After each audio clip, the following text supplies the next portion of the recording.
I remember one of the leaders at my church giving us this analogy when it came to worship, about being a thermostat versus a thermometer. So, what she was basically saying is that during corporate worship, we all come together as a body, and what we bring, the spirit, the essence, the energy, actually helps with the worship atmosphere.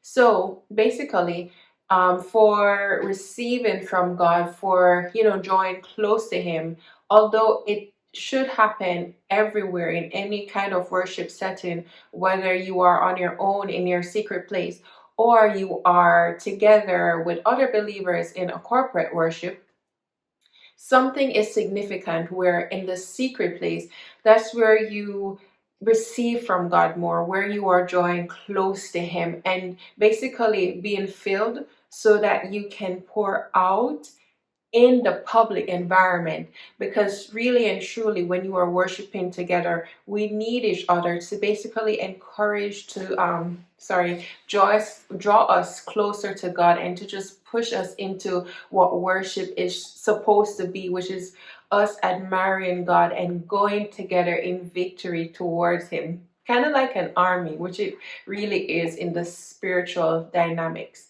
So yes, you can go into the public places of worship to receive, and that's fine. But especially when you are in ministry and you are leading in some aspects, it's like you are there to basically raise the temperature, to be a thermostat, to help to carry the atmosphere where you want it to be. And usually we want it to be at the high degree.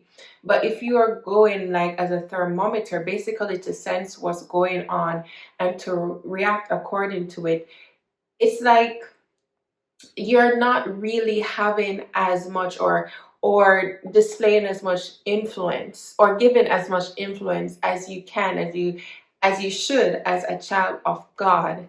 And it's like all of us can do it together, but it's very good to be aware. And I want to use that analogy to something else, which is for us as women, for us overall, how our destiny is connected, deeply tied to our emotional maturity. So, hi, my beautiful friend. If we're just meeting, my name is Apryll, and I am a feminine wellness coach, especially just wanting women to glow from the inside out. And I am a dentist. I am a dentist turned wellness coach because from my medical background, I love health, I love the sciences, but I've since discovered how all of that is related to the holistic view of us as human beings. So I love talking about these things, and emotional maturity is deeply involved in your health, how you relate in your environment and to people, and also in your destiny. Because for me, I felt for a while that I wasn't really walking in my destiny fully, and it was just a frustrating thing for me because I used to wonder why. I used to ask God a lot. But I've since discovered how much I needed to develop my emotional maturity in order to carry the weight, to carry the responsibility of what God is putting on me and wants to, because He desires it. But the thing is that He also cares about me. He cares about you so much. So He cares about you being prepared to carry what it is you're destined for.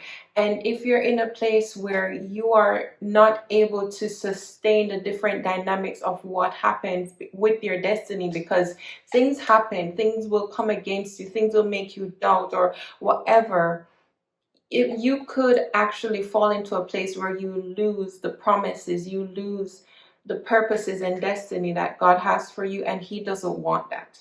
So, from what I have learned, I want to teach you today regarding emotional maturity, like why it is important for your destiny. And I want to start off by saying that, like, there's this lie that has been portrayed for a very long time regarding women, that it's about us being emotionally weak, That's a lie. But it has been something that has been taught to us, something that has been placed in many different aspects, like media, movies, or the way people talk about women, or even like when women are in leadership, especially in politics. It's like there's this sense of everyone waiting for her to fall, for her to have a meltdown that will sabotage where she's at. And then, it's like, okay, yeah, we knew because she's a woman, she can't handle the responsibilities. And that's so not true, but it's this lie where we accept it, even as women, where it's like we think maybe I am too weak, maybe it's normal that I am emotionally weak.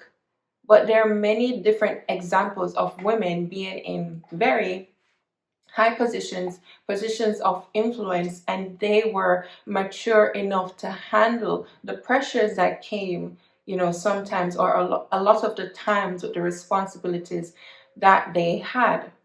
And I love talking about Queen Esther, and she is a prime example of this, an emotionally mature woman in a high level of leadership, where when pressures came against her that involved her life and the lives of her people, she handled it so well, with so much dignity, wisdom, and stability. Because if we think about it, with the mindset that we may have or have been taught about women being emotionally weak, we would assume that she would just break down and just think, oh my gosh, woe is me, what am I gonna do? She didn't do that. Yes, there were times where she questioned if she could, because it involved her risking her life to ask for the salvation of her people. But with getting the right advice, the right counseling, and listening to it, she then came up with a strategy that worked perfectly for her in the place that she was at. So you are not emotionally weak, and you can develop the emotional maturity to sustain the destiny where God wants to bring you. And I'm so excited about it, to see you actually develop the ability to do that. And for that reason, I'm so happy that I'm going to be teaching a workshop, which I invite you to actually look out, check out, and join.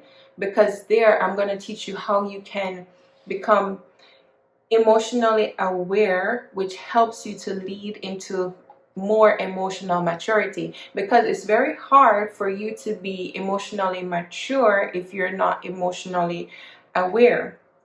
So in this workshop that I'm going to be hosting soon, I'm going to teach you how you can be aware of the emotions that's going on inside of you, and then process them with the truth, so that you're able to develop and be, sustainable in wherever you're at, in whatever walk of life you are brought to.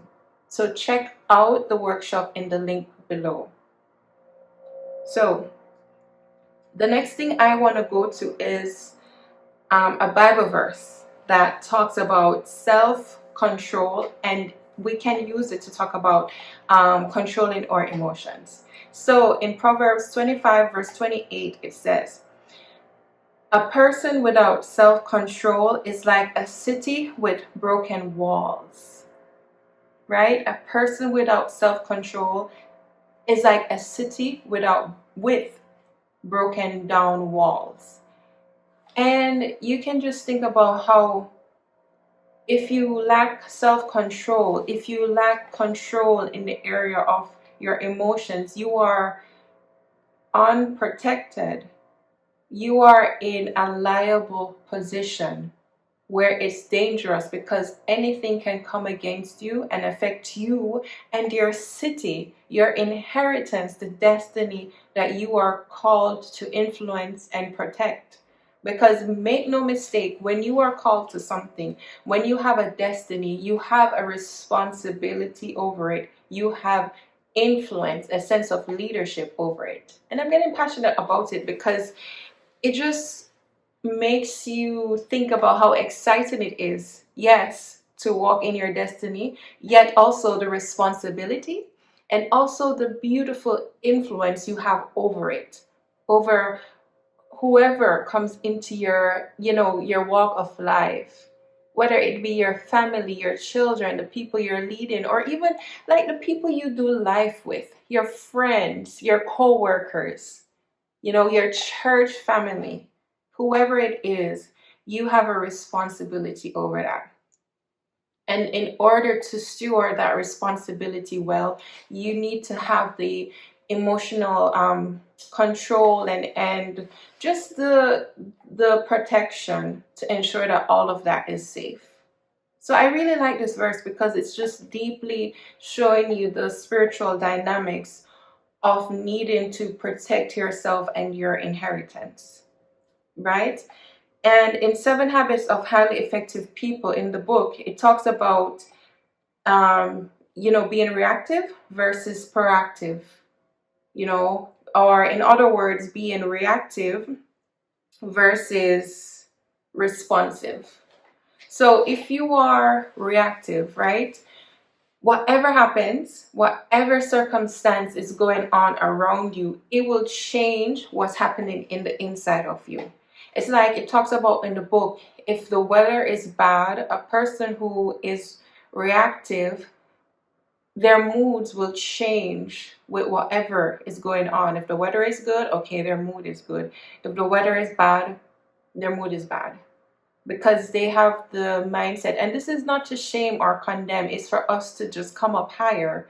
If we've ever fallen into this, this mindset, because it's like the mindset that whatever is going on around me affects me, and there's nothing I can do to also lead from within. Because the book also says that like a proactive person, a responsive person brings the weather inside of them. you know and it's like if they bring the sunshine, if they're having hard times, which you do, and that's totally normal, they know how to steward it, to take care of it so it doesn't affect the environment or the circumstances around them. And that's so beautiful, that's so pure, because you also understand that when a person is responsive and proactive, you feel safe around them, because you know that if you're having a hard time or if you need some help, this is a person of stability that you can rely on. And I want to make this clear. I'm not saying that you always need to be the strong one, the person who always has it together, especially for Black women.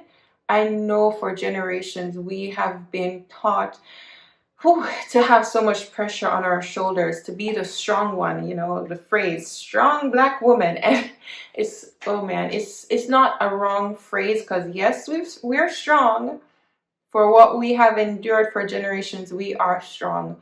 But the pressure that can be on us, that we feel that it's in our nature to take on, can affect us so much, to the point of affecting our health and relationships, and even just us. And sometimes we're not even aware of it. So I'm not saying you always have to be strong. What I'm saying is you need to be wise and to know how to steward the responsibilities that you have. And that leads into my next point, which is like, you can have emotions. You have emotions as a human being, as a woman, but you do not allow everyone to have a window to your emotions. You do not allow everyone to have access to your deep, secret, vulnerable places. There are people that should have access, but not everyone. And it is wise to choose the ones who have access to your vulnerable places. And therefore, by default, it is wise to choose the people you're closest with. Because the people you're closest with will have access to the places. As a woman, when you are in a relationship, the more committed you are, the more vulnerable you are. even physically, you can see that, like, you get into a committed relationship, then you get married, and you have children, you may be having children. In that place, you are most vulnerable. Therefore, it is wise to choose the partner, the husband, who will carry you, who will be with you along that journey, who can take care of you, who wants to and is willing to take care of you um, in your most vulnerable places, who sees when times are hard, or who sees your dreams, your desires, and helps you to walk into that instead of reacting or competing against you. That can be a very hurtful place to be when you have someone really close to you and they're competing with you. Therefore, it is wise to choose. And it's hard for you to choose the people who are safe if you are not safe within yourself. Therefore, we come back to the emotional maturity, just being able to be aware, be wise, and then choose from the wisdom that you have. So good. It's so, so very good. Right. And sometimes when it comes to, not sometimes, actually, when it comes to emotional maturity, you also need to work on healing any past pain or trauma you may have faced in the past. Because if it is not healed, if it is not addressed, it will leak into your present day. It will leak into your destiny and compromise it.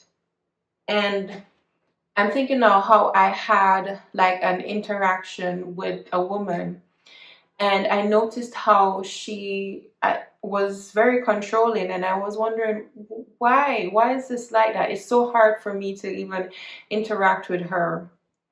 And when I got to know her more, I realized that she had some issues with people in her life controlling her, and she wasn't healed from it. She wasn't even aware of it, and I'm not in a place where I could address that with her either.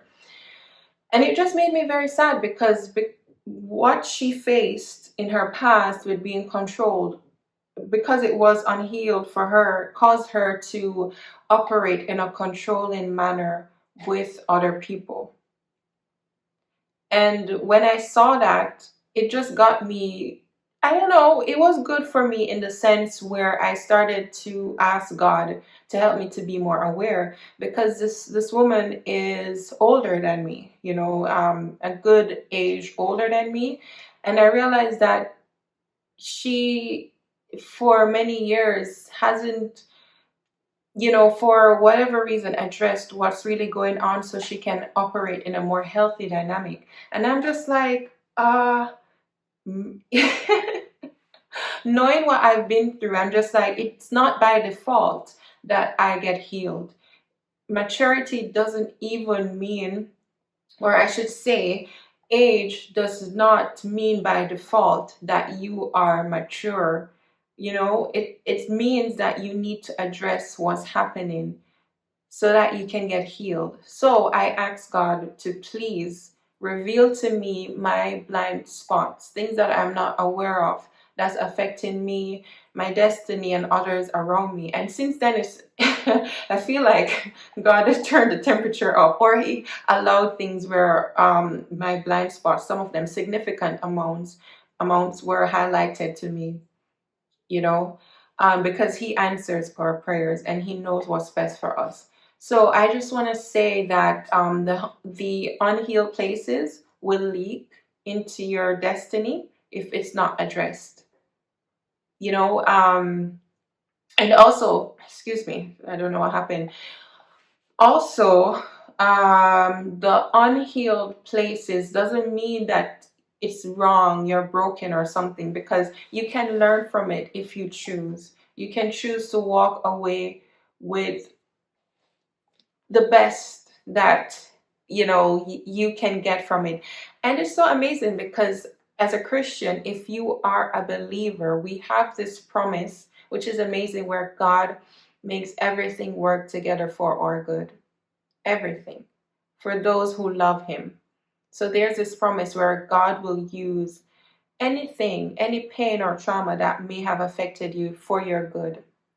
But I'm realizing that as a good father, he wants to partner with us, not to do everything for us. Like what you're able to do, he will not do for you, usually from what I'm understanding, because he also values your dignity and your ability to choose, your will, if you may.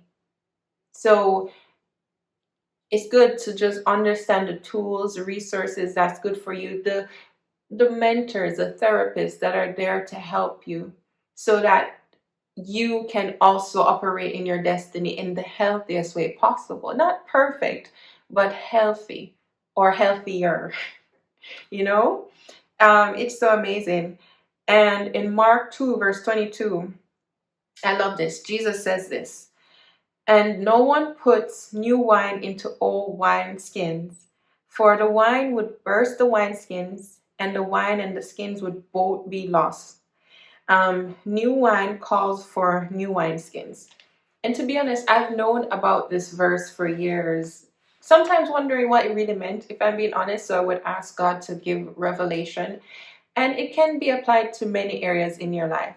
But I'm also realizing it can apply to your emotional maturity, like what God has for you, the new thing that will expand, that expands naturally, kind of like wine, like with the gases and stuff. It needs a place that can hold the new thing, that can hold the destiny. Therefore, your emotional maturity is needed to hold the destiny that God has for you. It is so important and so wise. So, your destiny depends on you being able to carry the weight, the increase of it. So, I encourage you, go out or go into my bio, check out the workshop that I have that I'm offering, and thank you for giving me your time and listening to me. And I look forward to seeing you soon. Have a great day. You've been hiding in the shadows way too long. You always thought that you were weak, but babe, you're wrong.